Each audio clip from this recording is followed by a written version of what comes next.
Welcome to the webinar. Your Ready to conference is sit being recorded. hiring. Da, da, da, da.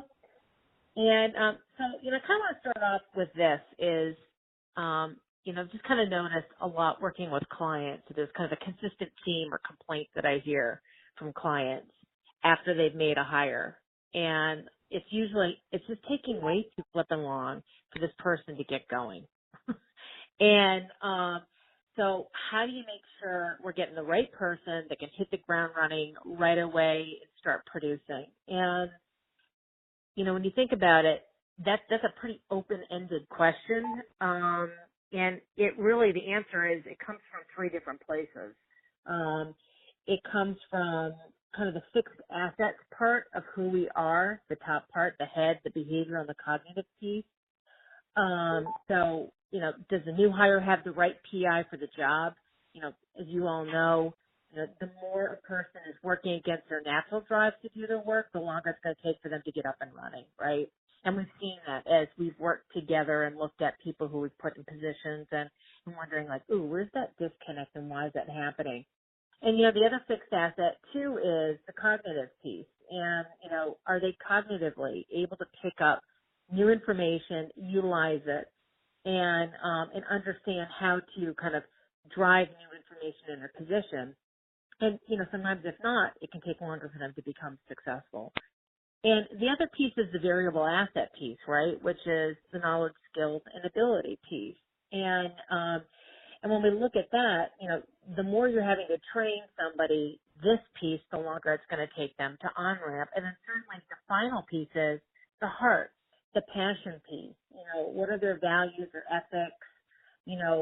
What's their grit level? And, if based on the grit level, how do they confront challenges? How self-aware are they? How committed are they to what our mission is and what our organization is doing? And even, gosh darn, it'd be great if they had some EQ or some level of maturity too. So there are so many pieces to a person when we look at hiring people. And then typically I talk about too, and then we also drag this big garbage bag of stuff from home with us too, right? Personal things that play into performance. So today it's a quick session, and I want to be really clear about something at the front end. I'm not an alchemist, all right? I don't have the magic formula for you all to make 100% of your hires work out perfectly. There's always a part of hiring someone new to your organization that's a risk, right? And I could tell you plenty of stories, both personally and from client experience, where every piece seemed to fall right into place, but it didn't work out. So what we're going to do is try to cover as many bases as possible and really focus on how are you leveraging the behavioral aspects of an individual and how well are you aligning them with what's expected in a role, and how can you kind of interview around that. And so for those of you that have just joined, because we have some people that kind of came in just recently, I am recording this call. It will be available on our website, and a link will be shared with everybody as well. So the first question typically is, when do we insert PI in the process? And really, how much weight does the PI play when we look at individual candidates? So when do we insert it? I mean, this is really a cultural piece to every business. Best practices, from my perspective, is after you've done a phone interview and done some basic resume vetting of information, why wouldn't you want to have them take the PI? Because right off the bat, from a recruitment perspective, if you want to build some efficiencies in hiring, it will help you understand who is best aligned with what you're looking for against the job assessment, which was last month's webinar, and I'm going to bring that up again in this webinar too, so that you know exactly where you need to start getting really surgical and strategic and really dig into the interviewing process. Here's the thing. PI is important. How much weight you put onto it, I'm not going to tell anybody how much weight. It's an objective data point. It's part of the process. It should never be what I call hiring for dummies information. It should always be leveraged and used respectfully, and recognize that we work within ranges when we look at behavioral assessments and how they align with our job assessments to understand where the gaps are, how broad and large they are, and if the manager has the bandwidth to manage those gaps. So, I think if you can insert the PI process in the very beginning, I think it certainly helps to make the interviewing process for you and for the candidate a lot smoother. The other piece, too, that I don't have on here is most of us stink at interviewing if we're really honest. And many of us wait until the very last minute to get our kind of you-know-what together to decide, oh, my gosh, I've got an interview in 5 minutes. What am I going to ask them? So I would also say taking a really good look at what is your interview strategy in your organization. Do we have a plan? Do we have a process? I would say even parceling out in interviews different parts of the bucket. So I'm going to go back a slide and say when we look at this piece of a person, even making some sort of a structured approach to say, John, you're going to be interviewing questions all around this piece. Jane, you're going to be interviewing questions around the cultural fit and how they would fit from an integrity perspective. And do they understand what our passion and our mission is in our organization? Does that fit with them? And what are their long-term career goals? And then have somebody else focus on the resume. And then that way you're not all asking the same questions. The time is spent efficiently. And people are really dialed in when they're doing the interview saying, I only have X number of questions to ask, and this is where I'm really focusing. And so that way the candidate also doesn't feel like I met with 5 people, they all asked me the same thing, and I don't really understand why. And I find that there's a lot of inefficiency in interviewing. So what I'm going to give is just kind of an example here, all right? And why I think building job assessments is critical and important because the really starts before you even look at the candidate. What do we need in this position? So we know the brief case, but what do we need from a behavioral aspect? Something that I think is really important is to kind of do what I did here, which is after you built the job assessment, say, great, so what we all agree to is from a communication style, this is what we're looking for. From a decision-making approach, this is what we're expecting from them. From a drive for gain attainment, and this is like a sales position, right? Real strong drive, grit. From a team orientation or consultative sales process, this is the second piece. And from an urgency and driving results perspective, this is what we're looking for. And the reason why I kind of bulleted out this way is it starts to kind of create a language because it helps you understand, so where should we be asking questions? Where do we really need to be focusing? And making sure that everybody in the interview agrees with these are kind of like the buckets of understanding for behavior. Once we've built that job assessment, I always say, let's validate. So validate for me is what can we quantify as far as what's top performance in our organization. And so I give an example here, and I don't have a ton of people in each of these groups.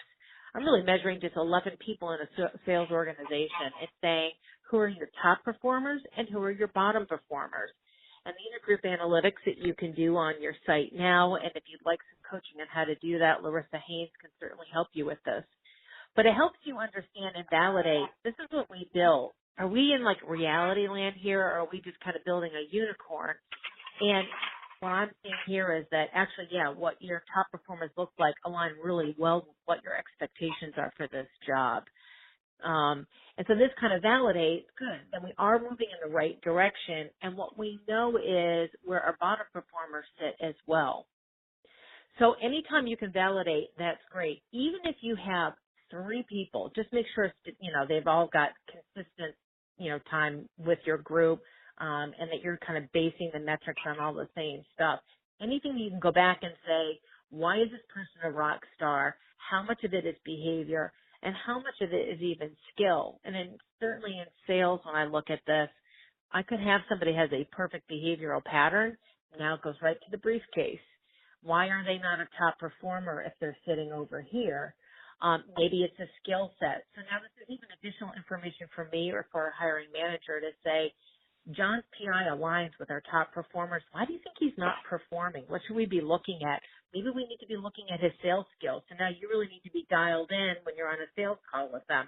So the benefit to doing this is kind of multifold. You might be kind of working in this exercise and end up getting information that you wouldn't have otherwise to start looking at some training and development for this individual. So I always say, if you can validate, validate. And I would also say lean on your consultant. So whether it's me, whether it's Levi, Steve, Joe, or even give Larissa a call and ask us statistically what do we see with the businesses that we work with that work for X position. And then you have to make some modifications around your own personal business culture, but we can provide you with some of that information as well.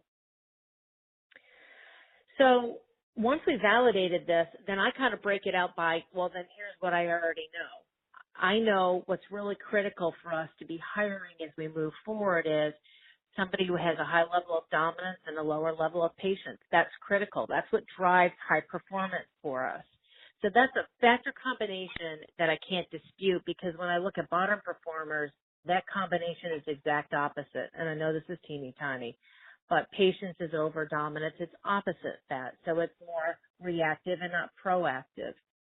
I know that a higher level of dominance is important. I know that a higher level of extroversion statistically is important. But if it's low, because I do have a high performer there, then I need to interview really tight around lower extroversion, around communication, collaboration, building consensus with a client. If that's what I know, then now I know where I'm building my interview questions. I'm building it around how they collaborate and co-sell with a client. How do they socialize information with the client? How do they connect with this client and build a relationship with them? So this is how you start to build like this bucket of interview questions to be a lot more surgical. I know low patience is important. There's absolutely there's all white space and high patience for the top performers. So I know this is important. And then low formality. And again, I've got one high formality person. So if it's high, I want to interview tight around the ability to be more flexible and nimble in a sales call, to take some risks, to be more creative about maybe the selling strategy with a particular client and influencing and negotiating a deal. So again, great. I know that. Now I know where I need to build my interview questions. So knowing right from the get-go and validating it helps you feel a little bit more comfortable about, as candidates come in and we look at their PIs, we have to start to understand how well aligned they are with what the role is and what the expectations are and where we need to really dig in and interview. So before I go any further, does anyone have any questions so far?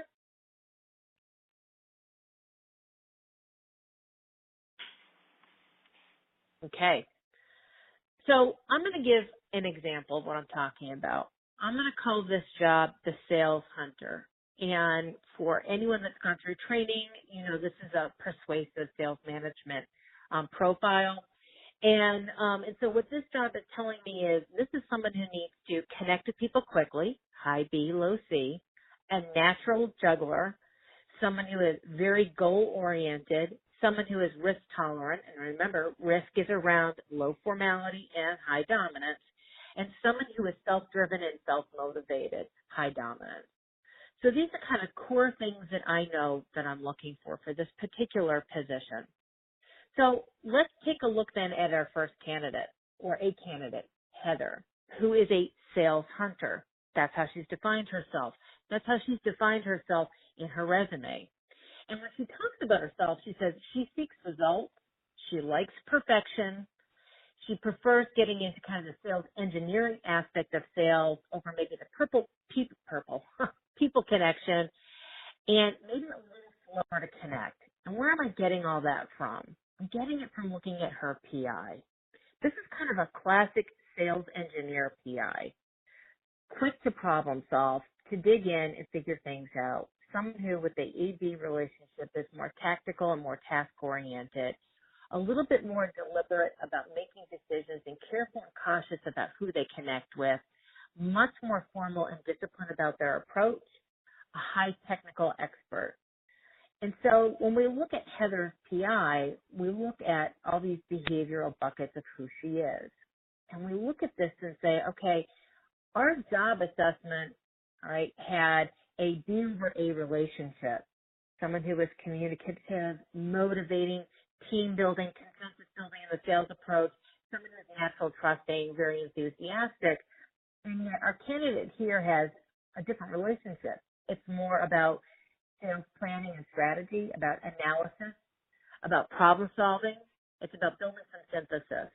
I have a client right now that I work with that's really looking at the very high kind of technical science-based sale, this is actually the relationship they personally live for because they're looking for someone who has a science background, and the people they're selling to are built like this as well.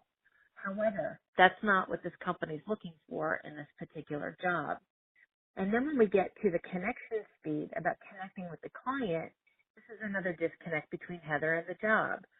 Our connection speed we're looking for is somebody who's lively and enthusiastic, optimistic, and stimulating, makes connections quickly. And Heather is someone who's much more reserved, careful, deliberate about her connections. She's serious and much more reflective and introspective, and also much more quiet. So conversations on the phone, when she's making phone calls, are succinct and candid and feel very different, very data-oriented. So when we look at this, we look at Heather, and then we look at the sales position, you can see that we've got a little bit of a disconnect between the candidate and what we're looking at. And so let's assume her resume is buttoned up and it's tight. Then that's when the conversation starts to say between yourself and the hiring manager is, how big are those gaps? So I've overlaid Heather's PI on top of the job assessment.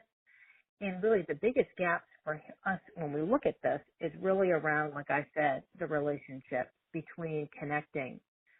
So can you bridge this? You know, this is where you're interviewing is around how self-aware is she as far as how she connects with people and communicates with people on the phone. And is she able to bring herself over to a more enthusiastic, persuasive, engaging, sociable style? And then again, the connection piece as well as far as being able to connect quickly. So these are pretty big gaps. And when you look at this and you say, great, this is also about driving results, maybe pushing and pressuring it forward, creating next steps in conversations, does she have the ability to do that as well, or is she more sensitive to not pushing and pressuring and saying, I presented the information, they said they're going to give me a call back, and I'm just going to wait for them to call me back. So the conversation is, how big are these gaps? Can you bridge them, and can you train them, and do you have the time? And in the very beginning of my presentation, I talked about how quickly can we get people hitting the ground running and producing, and this would definitely be a slower burn, even down to the ability to take some risks in a sales situation, to be more nimble, comfortable with kind of maybe shifting and changing their sales strategy as they're having the conversation with the client based on that conversation. So these are all things that I kind of look at when I look at the resume is important, and then I look at the behavioral aspects. Being able to drive results quickly for Heather, given this is what the expectations are, will be a really tough move for someone like Heather. So now you guys do have to talk, because what I want you to look at is this, because this is what happens. When we get a job assessment, then we get a whole bunch of candidates. And I'm curious to see from your perspective, if we had to bucket these people, A, B, C, D, E, F, into each of these buckets, who would you all put in the top bucket as the most well-aligned candidate?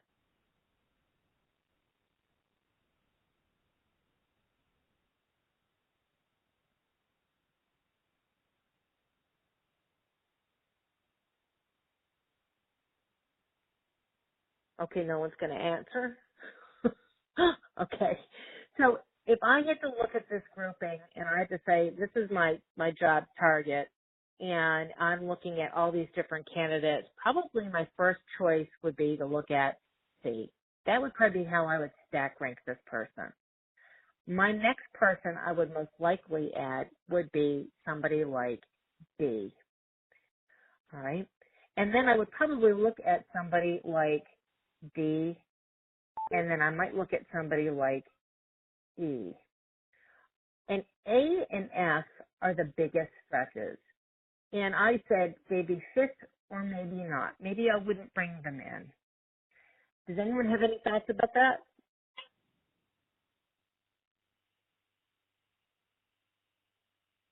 Okay. What will be great with the new software that we'll have in November, so most of you probably got the beta announcement for the new software, and what will go live in March, and you'll actually not even have to do this. We're going to stack rank it for you based on behavioral fit. So let's assume, and I'm going to go through this in a second. So now that we've got our candidate stack ranked, it's really now what the heck do you want to know? And I would say looking at each PI against a job assessment is critical. You want to look for all the gaps. That's where you're interviewing. You're even going to look around the alignment. And the alignment is where you're going to dig in to say, prove it to me. And be prepared with very targeted questions around skills and development. So, for instance, when I work with sales organizations, and one in particular, these are the three critical bullet points we're always thinking about with this one sales company. Can the candidate hit the number quickly? Can we get verifiable proof that this candidate is produced in the past? And how will the customers react to him or her if we bring them on board? So I'm going to give you an example. Here's Heather, and here's her PI against the job assessment. And so these are the types of questions that I really want to dig in. Having her PI ahead of time helps me build more strategic and more surgical questions to dig in more around what kinds of pressure do you feel in your current position, right? And how to deal with it because she's a higher patient person.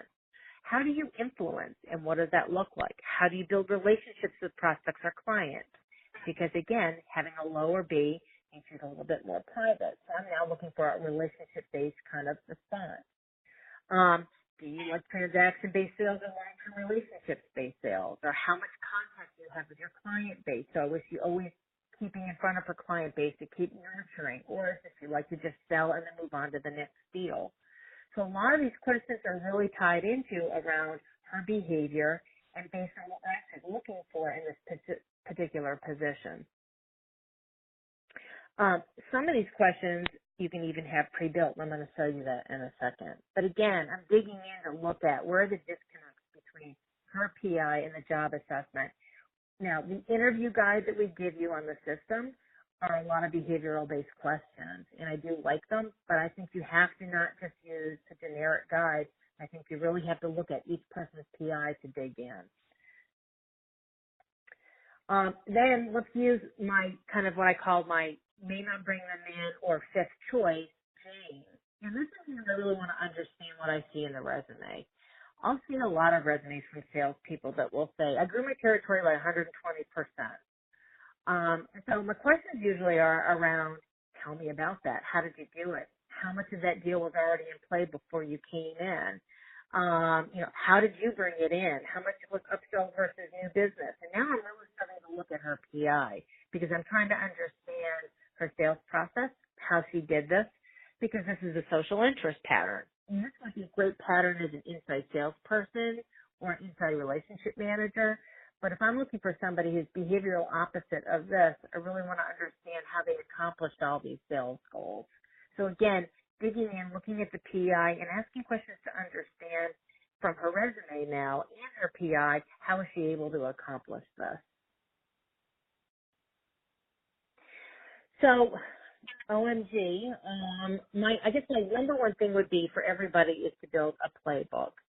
But I think the other key piece to this too really is to listen. And so even if you build interview-based questions or interview questions, don't just run down the list. When you ask a question, listen. Really be dialed in on the interview and decide whether you want to go to the next question or not, or whether you want to build on the response based on what the candidate just gave you. I find people tend to go down this list just to get all the tick marks done, but don't really sit and say, if I don't ask these other questions, that's okay, because right now in the interview, they're giving me really good information I really need to dig into, and that's maybe second or third questions based off of that. As I said in the beginning, I'd split up the interview, make sure people are focusing on different buckets, make sure one person's focusing on the heart, the values, the ethics, the grit, one person's focusing on the briefcase, and one person is focusing on the behavioral aspects of a person. And I'd also say, if any chance you can, do scenario-based interviewing. Don't just do behavioral past experience interviewing, but give them a scenario, a live scenario of something that might happen in this job that you know of, and ask them, how would you respond to this? How would you work through this situation? Whatever the example is, give them a scenario and say, I'm going to give you a few minutes to think about it, and then have them kind of paint a picture of what they would do, or even give them a whiteboard. And whiteboard assignments, I think, are great for certain jobs, and I usually suggest giving like a scenario with a whiteboard situation to a candidate ahead of time and say, we're going to ask when you come in to walk us through your business development process. So mix it up. Really be thinking about, at the end of the day, what do we need to understand from this candidate when we bring them on board or bring them in for the interview? Are we asking the right questions? Are we focusing in the right areas? Or are our interviews really generic? And every time we hire somebody new and they don't work out, how much of it is maybe even our fault for not really doing the due diligence we should be doing when we're doing our interview? And maybe using some sort of different strategy around that as well. So here's an example of a playbook that I've actually co-built with a client of mine that's a sales organization.